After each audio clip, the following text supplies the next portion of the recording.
Hi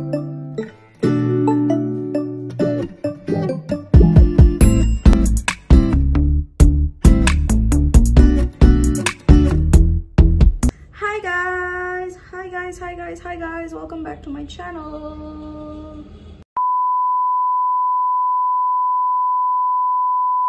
For today's video, it's another chit chat video. I'm just gonna sit down and then talk to you guys, share about advantages working abroad. This is gonna be a long ass video. The first one that I wrote here is new international friends. Pasti kalau misalnya kalian kerja di luar negeri, kalian gak mungkin jadi satu-satunya orang yang dari luar negeri. For example, aku kerja di Thailand. Aku gak mungkin jadi satu-satunya orang yang berasal dari luar Thailand. Kalian bakal ketemu, you guys will meet a lot of people from all around the country. In my case, I have friends from South Africa, from Brazil, from London, from California, from China.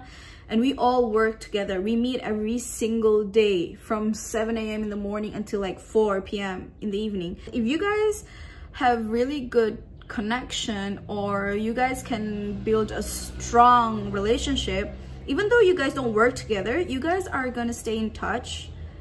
And in the future, if I go to their country or they come to Indonesia, we can like schedule a mini meetup, reunion kind of thing. And that will be like super fun, don't you guys think? For me, it's like super fun. Next, of course, you're gonna be independent. Kalian bakal jadi individu yang sangat-sangat mandiri, because living in a different country with different language that they use daily, and then different people, you don't have friends basically in the beginning. It's gonna push yourself to be very independent. Normally when girls or me, when I want to go somewhere, to the supermarket, to the mall, I will basically call my friend like, hey, should we hang out? Let's go here together, because I don't want to go alone. But there, where when I don't know anybody yet, I have to push myself to go by myself. And normally here in my country, in Indonesia, if I get lost, it's very easy for me to ask strangers like, Bapak tahu nggak caranya ke mall ini gimana? And they will help you. They will explain. Oh, tahu mbak, ke sini, ke situ. They will like point the directions, right? But when you live in a different country that they don't even understand English, okay? They don't even understand English. There's only two possibilities. They understand what you want, they understand where you're going, but they don't know how to point the directions. Because most of them know English, but like very, very basic. So even though they understand where you're going, they will like, no, I don't know, kotot ka, and then point to another person, or then say, sorry, kotot ka, and then tell you to go to the police to ask directions. That's a unique experience that will push you to be like more independent. You have to like, you have to do everything by yourself. You can't rely to anyone, because even though you ask help, most of the time they can't help you, okay? Even though Thai people are very nice, they will try their best to help you, but yeah, most of the time they just can get confused. Okay, the next one is problem solving. You guys will be very good at problem solving, because as time goes by, you're gonna get used to doing everything by yourself because you're independent. And then every time you have a problem, you will choose to think as hard as you could to fix it before calling anyone home, because you don't want to make your parents worried about problems that you're facing in a different country where your parents might as well not know what to do. They can help you like, calm down, it's okay, but actually they have no idea what to do or what to suggest you to fix that problem. The next one is you guys are gonna have an international working experience. This is gonna be very good for your career path. If you decide to go back to your original country, for me it's Indonesia, companies that I applied to, when they read my CV or resume, they're gonna be like, oh, she has experience in working abroad. That's unique, that's different. Not everyone has the same chance as you. So I think if you have the chance and you are brave enough, it's going to be a very good experience.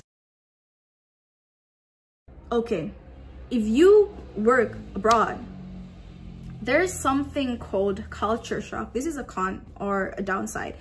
There's something called culture shock. This is related to the culture, okay? Of course, we're gonna meet or face new culture that will shock you. But the good side of that, you learn a new culture. Even though there's a con, there's a pro that comes with it. For me, oh, there's a unique thing in Thailand that Thai people do.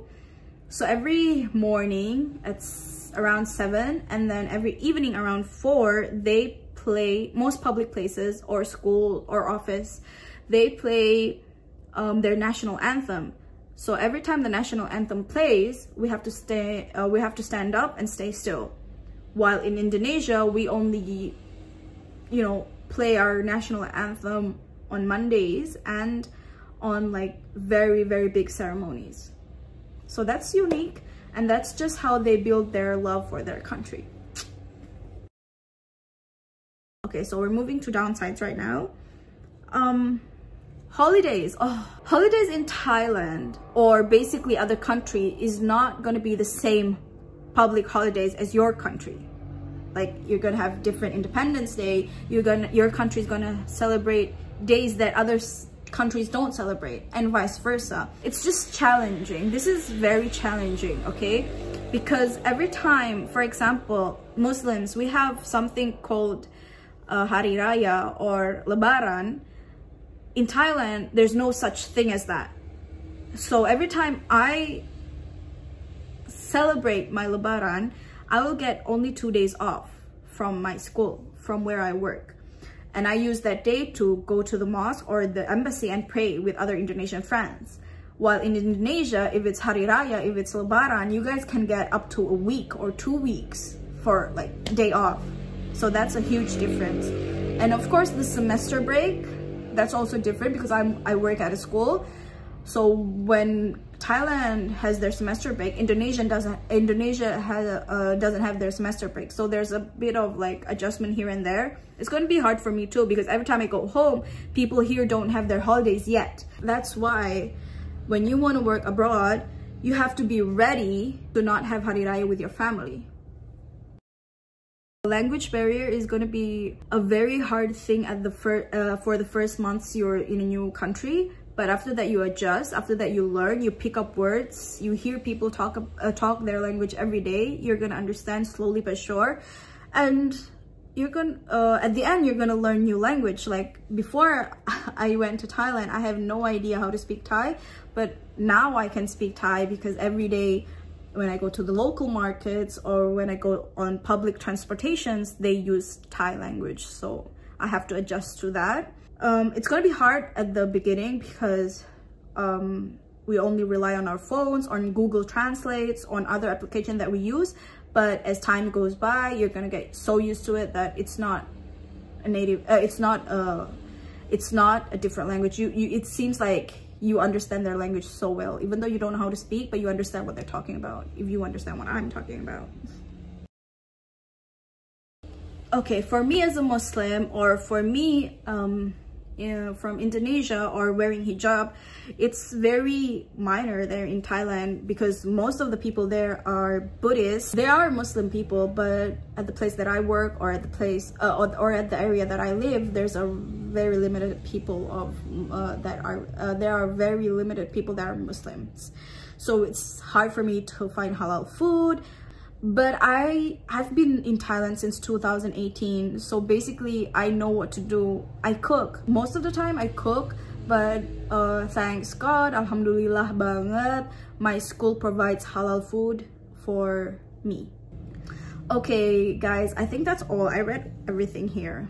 Okay, so if you guys, but if you guys have any questions related to Thailand, working in Thailand, please do DM me here on my Instagram, or just leave your comment down in the comment section. Okay, I will try my best to reply and to answer if I know the answers. So I guess that's all for this video, this chit chat video. I'll see you guys on my next video. Bye bye.